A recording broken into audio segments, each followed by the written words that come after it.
টানা প্রায় 4 ঘন্টার ভারী বৃষ্টিতে পানির নিচে তলিয়ে গেছে ঢাকার অধিকাংশ এলাকা। এতে পানিতে তলিয়ে গেছে ব্যস্তনগরীর অধিকাংশ সড়ক। ফলে সড়কের মাঝে অচল হয়ে পড়েছে অনেক গাড়ি, সৃষ্টি হয়েছে তীব্র যানজট।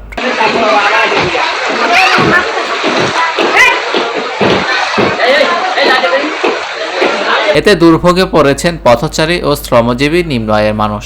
সবচেয়ে বেশি বিড়ম্বনায় পড়েছেন শুক্রবারের পরীক্ষায় অংশ নেওয়া চাকরি প্রার্থীরা।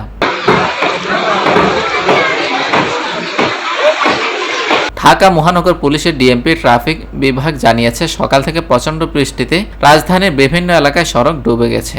ইঞ্জিনে পানি ঢুকে অনেক গাড়ি মাঝ রাস্তায় বিকল হয়ে পড়ে আছে। এজন্য রাজধানীবাসীকে বিভিন্ন গন্তব্যে যেতে হাতে বাড়তি সময় নিয়ে বের হওয়ার অনুরোধ জানানো হয়েছে।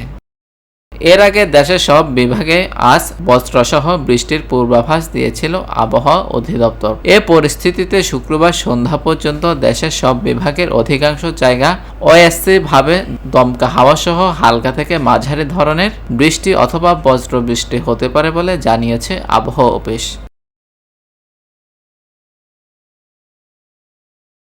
আবহাওয়া অফিস বলছে, দেশের বিভিন্ন স্থানে ঝড় বৃষ্টি ও ভারী বর্ষণের প্রবণতা রোববার সন্ধ্যা পর্যন্ত অব্যাহত থাকতে পারে। Desk report, TBC news.